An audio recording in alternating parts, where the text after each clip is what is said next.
Hello,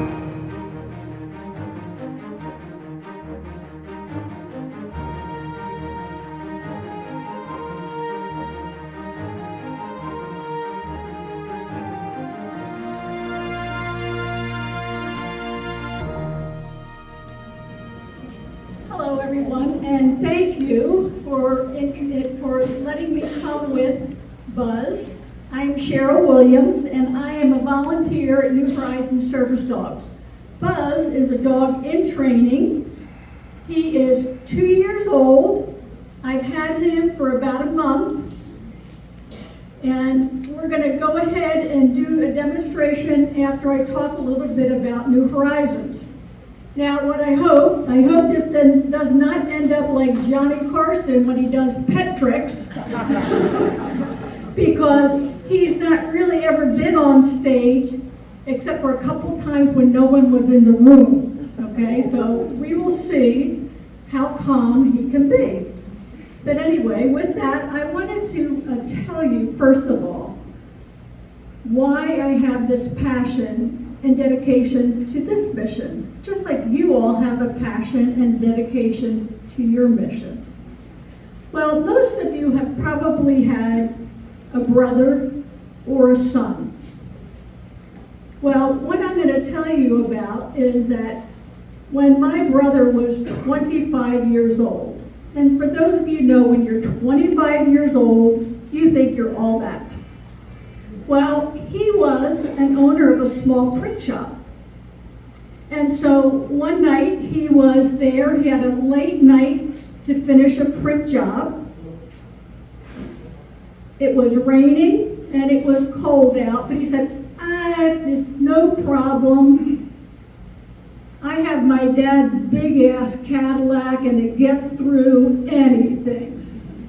So he finished his job, went out the back, and the car was parked in the alleyway. He locked up the door, got out, opened that big ass door, Cadillac, and his wheelchair slid all the way into the alleyway. The rain had turned to sleet and it was black ice. There wasn't any way he was getting back up that small hill to where that door was open. He wasn't worried though, because he had Champ, his service dog. So as he was huddled in the middle of the alleyway, and oh, by the way, if you know anyone that is a quadriplegic, they probably never have on coats or jackets because they're bulky and it gets in the way. And in particular, the way he used to get into his car is he used to open that big door, slide himself into the seat, and have to take that wheelchair and put it in the back bay of the car. There wasn't any way he was going to have a coat on. So there he was, but that German Shepherd went up and down that alley just barking and barking and barking, where a policeman on the main road finally saw this crazy dog running back and forth the alley, barking. He took a turn into the alleyway and saw my brother sitting there in the wheelchair, freezing. Well, my brother was very humble, was so thankful for that police officer. Now, he tells that story because he says that that night was the night he thought he was going to die. And he said, how embarrassing would that have been when he had survived diving off of a cliff and breaking his neck. So I always tell that story because the fact that one of the important commands for a service dog, and let's see if Buzz, hello there. Buzz, can you speak?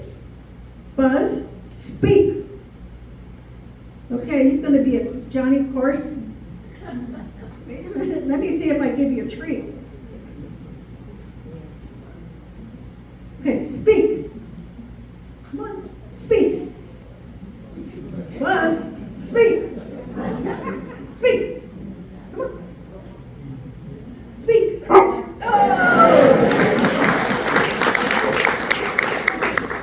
That's usually actually one of his favorite commands at home. But anyway, these dogs, by the time they're finished their training, they know over 70 commands.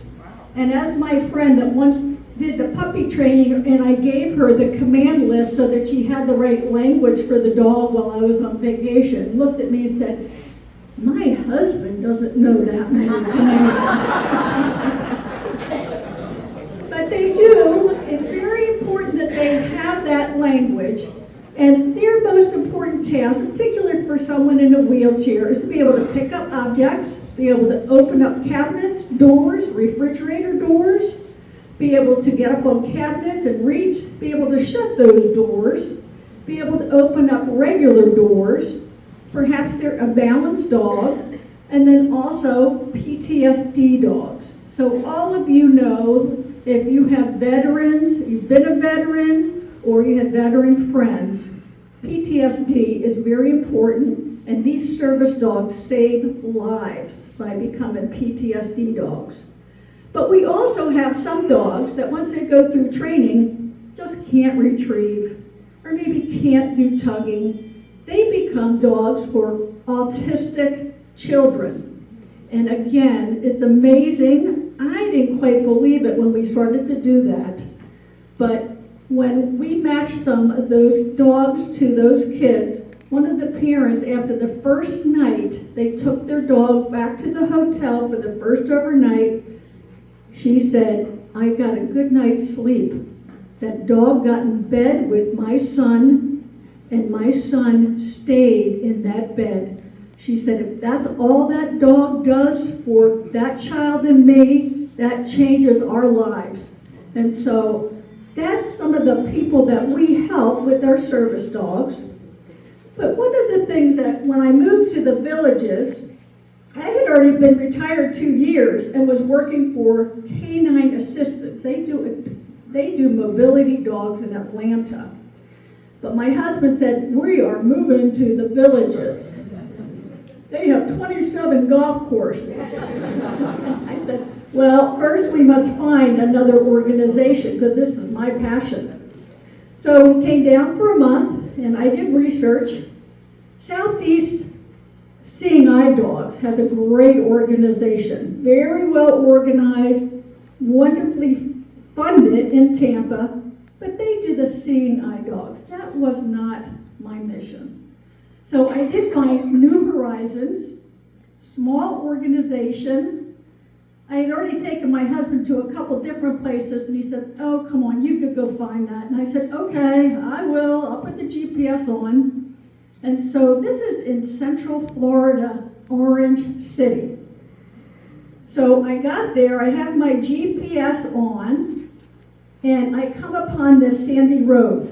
Rick, can you change the slide for me? Oh, sorry, I forgot that this is one of the pictures. This is my brother with his German Shepherd. He ended up having 3 or 4 service dogs throughout his life. Okay, next. So this is what I came upon when I was finding New Horizons. First, there was a sandy road, and at the end of the sandy road, finally, there was a sign that said New Horizons. So I said, okay, I must be here.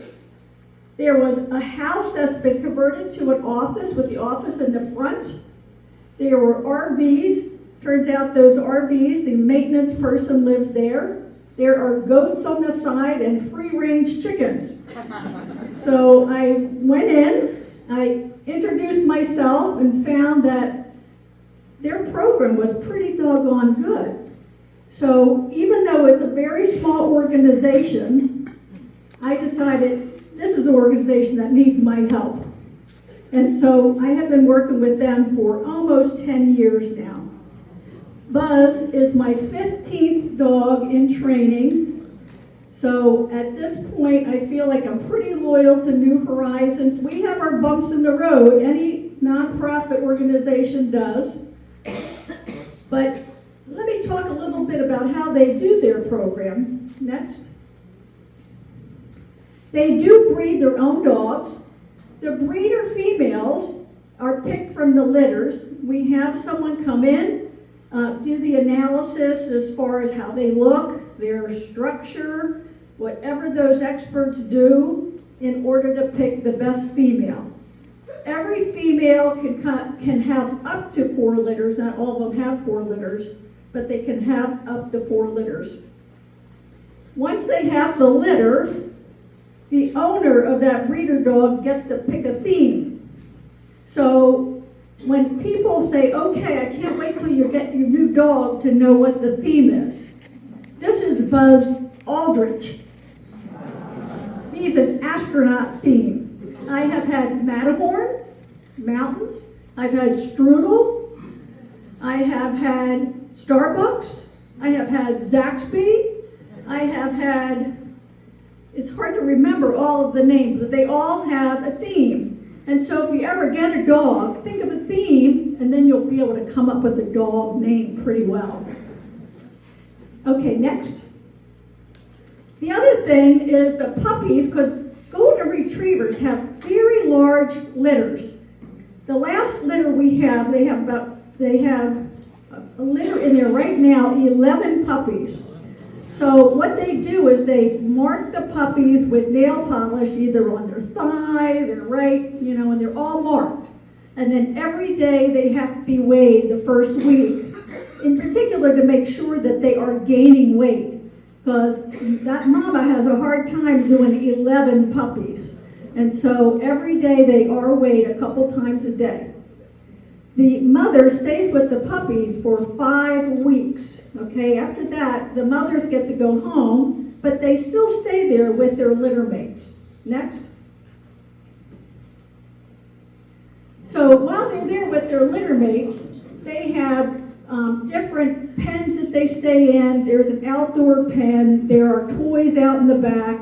And then we always have lots of volunteers that come to pick them up and to play with them so that they're pretty well socialized before they go home with their puppy raiser. Next. So this is a puppy. This was a 10-week-old puppy, and this was a puppy raising family. So a lot of these people I keep telling people, if you want a puppy, know that by the time you turn it in at 6 to 8 months, it doesn't look like a puppy anymore. So you can see that's a pretty big dog by the time they turn it in. Probably about 60 pounds by the time they turn it in. Now in our program, a puppy goes home with the family for the first 6 to 8 months. And then after that, we work with 5 different prisons in Florida. And the prisoners are certified dog trainers, and they're with those prisoners for 24/7. They have one-on-one training, and they do excellent work. So we feel like the prisoners gain an awful lot, as well as the dogs gain so much by this one-on-one experience. So this shows a graduating class of the dogs at the prison, and the prisons we work with are Dade, Homestead, Martin, Moorhaven, and Sage. Sage is the last prison we work with before they go to the Advanced Training Center. Oh, I'm sorry. So after the prison, they come back out again. John? Okay, so this is the next stage. So I always get the ones that come out of the prison. I'm not so much the one that wants to do the potty training. And so you get to take the dog everywhere you go, and that's what you're supposed to do. Everywhere you go, that dog goes with you, and also you work on the advanced skills, which I'll show you. Hopefully, Buzz will help demonstrate. Yes, Buzz, that's you. But my dogs always know how to shop really well. I do try to think of activities. I remember when my brother was handicapped, we would go bowling. We would go to baseball games. He had a boat. So I always try to think of things that if that person is a mobility person, what are some of the activities that that dog needs to be ready for? Okay? This is the class. After the dogs come out of the advanced training class, they have been matched with the people that have applied to get the dogs. So that if we have PTSD people, We make sure that those dogs know the commands as far as the block and cover. If they are for mobility, we make sure that they know how to do the retrieve and the tug. And if they're for autistic, they have to be very calm and work well with children. The training that the clients have to have is a whole week of Zoom training because there's 70 commands that they basically need to memorize and know before they get the dog. The second week, they come into the classroom and we bring the dogs to them. We try to match them as best we can. Sometimes you have to move some of the dogs around if there's not a connection, and usually you can tell whether there's a connection or not after a full day.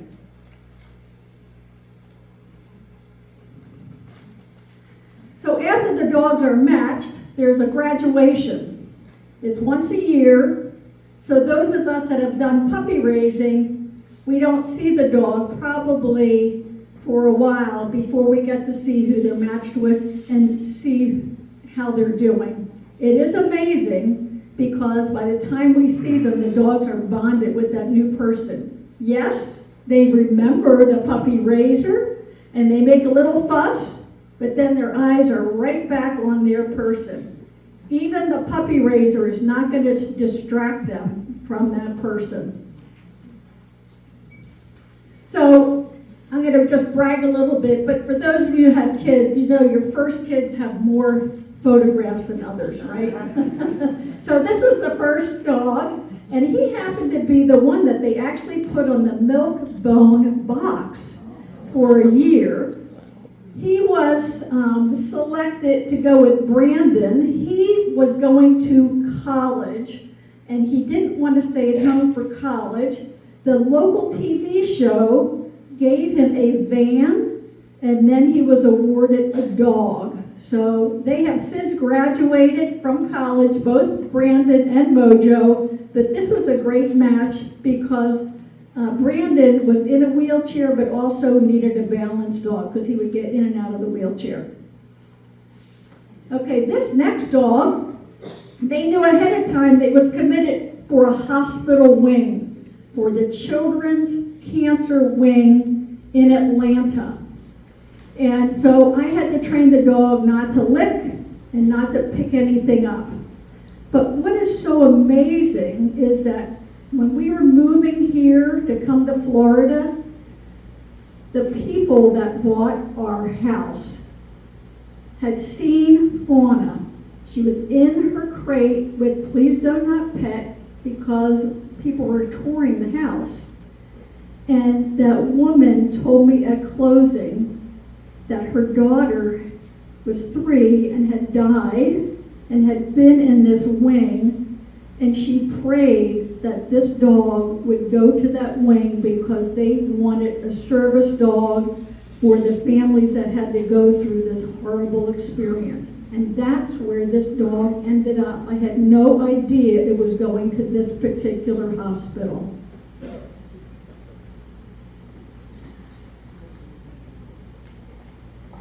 This is Sammy and Starbucks. Each dog has a personality. Starbucks, I always said, had a weird sense of humor. I had never had a dog with a sense of humor. Sammy has spinal bifida, so she's typically in a wheelchair, but she works at Disney. She looks much younger than she is, but she works at Disney, and that dog goes with her to work every day, and then after hours, they go on rides together. And it's just amazing to me that a dog would go on those flying things and also on those weird rides that I won't even go on. So she's had this dog for about 3 to 4 years. So one of the things when people say to me, oh my gosh, how could you ever give your dog up after 6 to 8 months? Doesn't it break your heart? I could never do it. And I say, well, yes, it does break my heart. And it does hurt each time. But if you see and meet the people afterwards, your heart grows, and then you just wait for the next dog so that you can do it over and over and over again. I had the privilege this year to start going to the classes where they match the dogs with the people and to train them with their new dogs. And it is incredible. Some of those aren't my dogs, but I can see what it does. Okay, so now I'm going to see whether Buzz will do a good job and will do some of his commands. Okay, Buzz, you know your name, don't you? Okay, come on. Okay, I'm going to just show you some of his normal commands. I don't know what happened to the speaker thing I was supposed to be able to have. It isn't over there. They I said don't- they left it for you. Yeah, I don't see it, but we'll just do it this way and see how he does. Okay, Buzz. Okay, heel. Good. Okay, Buzz. Buzz, side. Side. Good boy. Okay, Buzz, front. Front. Front. Front. Well, here it is. Okay, Buzz, come on.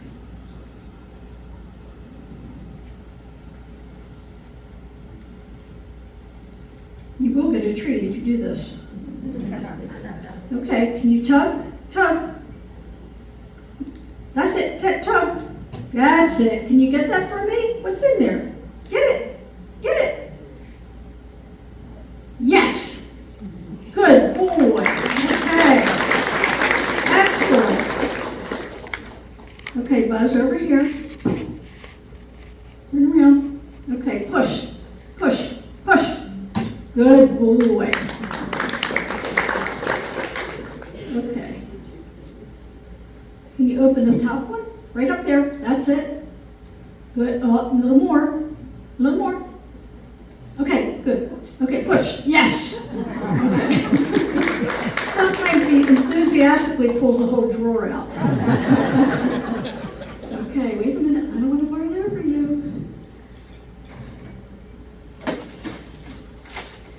Okay, so there are all kinds of objects that we practice with. Okay, stay on the side. Good heel.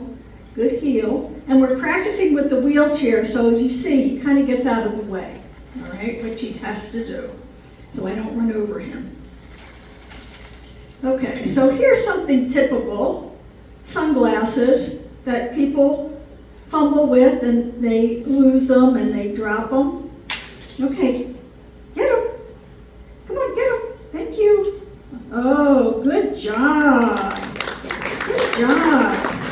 Okay, what about a cell phone? Can you get a cell phone for me? All right, get it. Get it. That's a little harder. Yes, good boy. Okay, all right, that one deserves a treat. Okay, good. Now, one of the things that is hard for them to pick up is metal.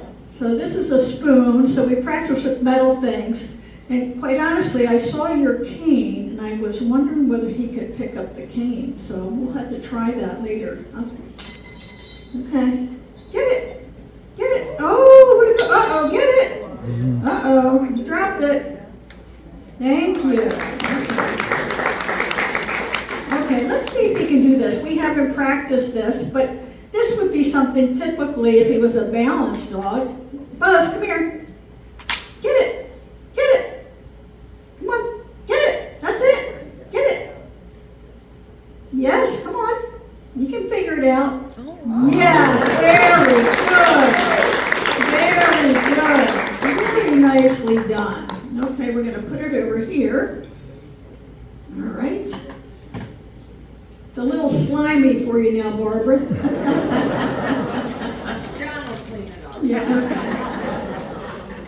The other thing too, sometimes people need them to take the credit card and take it up. Okay, can you pick up that credit card? Come on, you can get it. I know, it's a slippery. Oh, there you, uh-oh. Come on, you can get it. Yes, okay, very good. So really, he really tries hard to pick things up. Now, in the morning, whoops, sorry, watch out, Buzz, back up. One of the things, wouldn't it be nice if you had a hard time and you wanted your paper in the morning? Well, dogs, when they learn in particular place, okay? If you change the place, sometimes they won't get it. So he knows I take him for a walk, and then when we get to the driveway, he picks up the paper. So I don't know. Let's see. Buzz, can you get the paper? Can you get it? Can you get it? Yeah. Uh-oh, come on, that's not too good. That wasn't a very good grip. No, I don't want you to eat it. Come on, get it. Get it. No. Get the paper. There you go. Thank you. There you go. Thank you. Okay, that was very good. Now, what are some of the other things? Let's see if you'll do the speak a little bit better. Now that you are doing better. Okay, Buzz, can you do speak? Come here, look at me. Look at me. Speak, speak. Oh, there you go. You can do that, speak. And the other thing, for people in wheelchairs in particular, you know, they might not have full use of their arms. You just don't know. So we teach them, come on, lap, lap. So their dog can come up and give them affection, okay? So kiss. Oh yeah, he wants that thing. No, you're not allowed to have that thing. But this is one of the things, and they teach snuggle as well, so that this way the dogs can give affection to people. So, all right, off, off. And then off is another term. So there are lots of things that, you know, I don't even think about it anymore, how many words they know, that off. So if you're in a wheelchair and you're going through a hallway, a skinny hallway, Buzz, you're not paying attention. Behind, Buzz, behind, behind, get behind. Thank you. So they have to get behind, okay? Or, okay, watch out. Watch out, better be careful, okay? And then they're supposed to be totally focused. Watch me, Buzz. Buzz, watch me. Buzz, watch me. Come on. Come on, watch, watch, watch. Come on. That's it. Watch me. Okay. And then if we're in a restaurant, he's supposed to get under a table, down, down, all the way.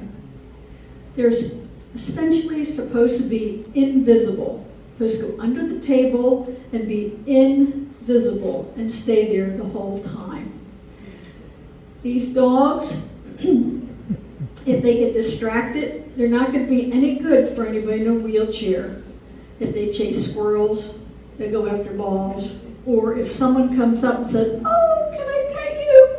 If they're distracted and move, they could throw the whole person off in the wheelchair. So they're supposed to be invisible. So they're only supposed to be bonded with one person. The ADA, the American Disabilities Act, was passed in 1990. So they can go into any public areas. That doesn't mean every place, because churches aren't always public. So some churches, believe it or not, will say no. But all public access, if you want to go on the airplane, you still have to register way ahead of time, because they have restrictions, only 3 dogs can be on flights. So the difference between a service dog and a therapy dog is they both need to be certified, but the therapy dog goes into facilities that have welcome and want visitors for their residents. That's what a therapy dog is certified to do. It's for a group, not one-on-one. Emotional service dogs, a doctor can say that person needs that emotional dog, or that is dissipating as far as people letting them to take them everywhere. So these dogs, whether they're in training or whether they're service dogs, have free access to public areas. New Horizons is a small organization, but they have 80 dogs in rotation a year, and we have 4 classes of approximately 20 people getting dogs a year. I was so excited to be able to talk to this group, because if you have applicants that are looking for a service dog, we do not have a long waiting list like some of the others because we're not as well known. We are not ADI certified yet, so veterans would not have to pay for the dog, but they can't get the dog through the VA. We are in pending status with the ADI. If you have ADI, the VA pays for the dog and for the insurance for the lifetime of the dog. But if you know of someone that is a veteran, that has PTSD and needs a dog, we do give them free of charge. Also, if anybody knows of someone that would love to have a dog for 6 to 8 months that is trained, again, I've had Buzz for a month, okay? Look how wonderful he is. So a lot of people say, we stopped having dogs because we have cruises, we travel, this and that, but this is a 6 to 8 month commitment. And you'd have a furry friend for 6 to 8 months, and you'd be doing such a great service. So again, thank you for letting me come. I so appreciate being able to share my passion and mission, and thank you for the mission and the service that you all do for the honor flights. Thank you. Do we have any questions for Cheryl? Yes, right Are here. they all golden retrievers, or do you have different types of dogs?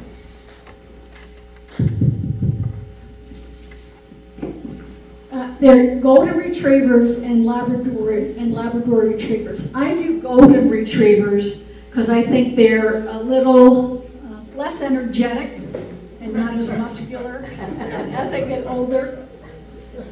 And other questions? Does a veteran have to be from Florida, or can they be from Alaska? The veterans, we service all of Florida. I don't know whether they would make exceptions or not. We don't have a long waiting list, so for a veteran, they might make an exception. Anyone else? Thank you. Thank you.